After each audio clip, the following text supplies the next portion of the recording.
এই রমজানকে আমরা নেকির পাল্লা বাড়ি করার জন্য কাজে লাগাতে পারবো। এই রমজানকে আমরা অমানুষ থেকে মানুষ হওয়ার পিছনে কাজে লাগাতে পারবো। এই রমজানকে আমরা অভদ্র থেকে ভদ্র হওয়ার পিছনে কাজে লাগাতে পারবো। আল্লাহ আমাদের সবাইকে সেই নিয়ামত দান করুক। 5 ওয়াক্ত নামাজের সাথে বন্ধুত্ব রাখার তৌফিক দান করুক। বড়দের সম্মান, ছোটদেরকে স্নেহ করার তৌফিক দান করুক। আল্লাহ তাআলা আমাদের সবার হৃদয়ে ওই নূর দান করুক, যে নূর নিয়ে চললে শয়তানকে পরাজিত করা যায়।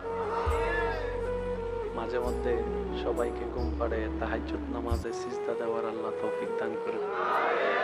শেষ একটা মেহমান হিসেবে আবদার করব, রাখতে পারলে খুশি হব, আল্লাহ খুশি হবে। এই এলাকায় যত ভাই ভাইয়ের মধ্যে দ্বন্দ্ব, বাবা চাচা জেঠার মধ্যে দ্বন্দ্ব আছেন, মামলা আছে, আমার কথাটা একটু শুনে ভেবে দেখার চেষ্টা করবেন।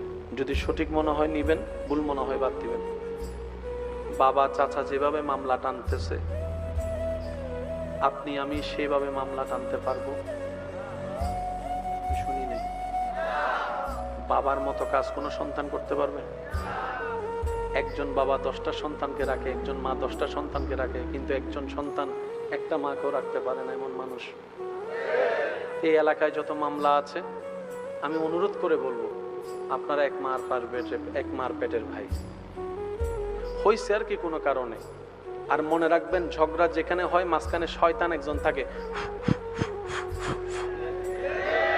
শয়তান দুইভাবে হামলা করে, একটা গোপনে ভিতরে ভিতরে হামলা করে, দেখছস তোর ছোট ভাই তোকে অপমান করছে, দেখছস দেখছস দেখছস, এই একটা হামলা করে।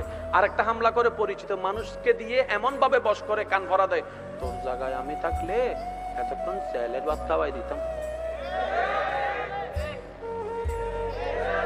বলনেওয়ালা বলে চলে যায়। দুই ভাইয়ের দ্বন্দ্ব 30 বছর 40 বছর পার হয়ে এক সময় সেই দ্বন্দ্ব ভাই ভাইয়ের মধ্যে, ভাই বোনের মধ্যে হয়ে নাতি নাতনির মধ্যে হয়ে যাচ্ছে। এবার বলেন, লাভ হচ্ছে না লস হচ্ছে? নবীজি বলছেন, হে আমার উম্মত, তুমি সঠিকে আছো, রাইটে আছো, সত্যে আছো, তারপরও তুমি ঝগড়া না হওয়ার জন্য যদি চুপ করে থাকো, আমি নবী মুস্তাফা তোমাকে জান্নাতের গ্যারান্টি দিলাম। আমার বড় ভাই যারা আছেন, ছোটরা আছেন, যান না একটু ছোট ভাইয়ের ঘরে, হয়তো 2-3 মিনিটের দূরত্ব হবে, দরজাটা একটু নক করেন, হয়তো খুলতে দেরি করবে, ভিতর থেকে আওয়াজ দিবে কে বা কে।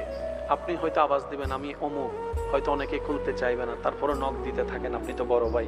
বড় ভাই মানে বটগাছ, বটগাছ মানে সবাইকে ছায়া দিয়ে রাখা, সবাইকে আগলাই ধরে রাখা।